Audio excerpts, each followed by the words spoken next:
সালামু আলাইকুম মাননীয় ইমাম। ওয়ালাইকুম আসসালাম। তো আমরা ঢাকায় কাজ করেছি, তো এক জায়গায় একটা ছোটো মতো মোল্লা ঘর থেকে বেরিয়ে আসলো, আমাদের বালাক শুনলো, হ্যান্ডবিলটা হাতে নিল, তখন আপনার ছবি দেখেছেন, দেখে বলছেন ও ইনি তো আছে মেয়েদের পিছনে নামাজ পড়েন, এটা বলছেন। তখন আমি বললাম আচ্ছা আপনি কি বাস্তবে এটা দেখেছেন, প্রমাণ দিতে পারবেন আপনি? তো তখন বলছে তখন আমতা আমতা করছেন।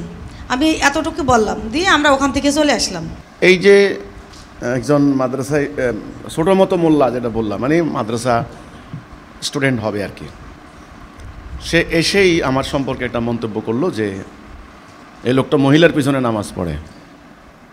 আসলে এটা দারুণভাবে প্রভাবিত আমাদের বিরুদ্ধে যে প্রপাগান্ডাগুলি হয়েছে সেই ক্ষেত্রে। এটা একটা দুঃখজনক ব্যাপার, এরা যাচাই বাছাই করে না। ভারতের কেরালা রাজ্যের এই ছবিটা কত যে শেয়ার করছে, কত মানুষ। এই যে একটা মহিলা নামাজ পড়াচ্ছে, এটা দ্য গার্ডিয়ান পত্রিকা আন্তর্জাতিক খবরের শিরোনাম হয়েছে, কিন্তু কিছু লোক তার পিছনে নামাজ পড়ছে।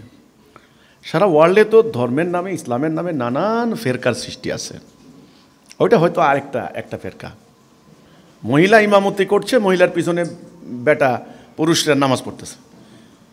এখন এই কিছু মৌলবী কী করছে, আমার বিরুদ্ধে তো আর কথা পায় না, ওই ছবিটা এনে এটা পিছনের মহিলার পিছনের এক লোকের মাথা কেটে ছবি এডিট করে দিয়ে আমার মাথা বসিয়ে দিয়েছে, বাস। এবার লক্ষ লক্ষ তাদের তো ফ্যান আছে, ফলোয়ার আছে, তারা লাইক শেয়ার দিয়ে এটাকে ভাইরাল করে দিয়েছে। এখন অনেক লোকে বলে আরে আপনাদের ইমাম তো মহিলার পিছনে নামাজ পড়ে, কি আশ্চর্য ব্যাপার! কেমনে তারা এই মিথ্যাটা ছড়াইলো আর কেমনে তারা মিথ্যাটা বিশ্বাস করলো। দেখুন, এই মিথ্যার বিরুদ্ধে লড়াই তো আমাদের জিহাদ নাকি? এই মিথ্যা তো একটা নয়, আজকে এই মিথ্যাটা অপনোদন করবা, আরেকটা মিথ্যা চালু করে দিব। না হলে আমির হামজার মতো লোক, এই লোক ওয়াজ করে ভাত খায়, তো এই লোক কি একথা বলতে পারে যে ওই সেলিম হোটেলে হোটেলে ঘুরিয়ে বেড়ায় মহিলা মানুষ লইয়া? সে কি দেখছে? সে কি আমার অন্য হুজুরদের মতো মনে করছে? এ কথাটা মিথ্যা কেমনে করলো? এনায়েতুল্লাহ আব্বাসী, ডক্টর এনায়েতুল্লাহ আব্বাসীর মতো লোক, এখন বাপদাদা 14 পুরুষ গেছে পীর মুরিদি করে, এই লোকের মতো লোক বলে ওই হিজবুত তৌহিদ কিয়ামত বিশ্বাস করে না, ওকে বিয়ে শাদী নেই, ওরা লিভ টুগেদার করে। দেখো, এই যে মিথ্যাগুলি তারা প্রকাশ্যে মাহফিলের মধ্যে বলে দিচ্ছে, আল্লাহকে ভয় করে না তো।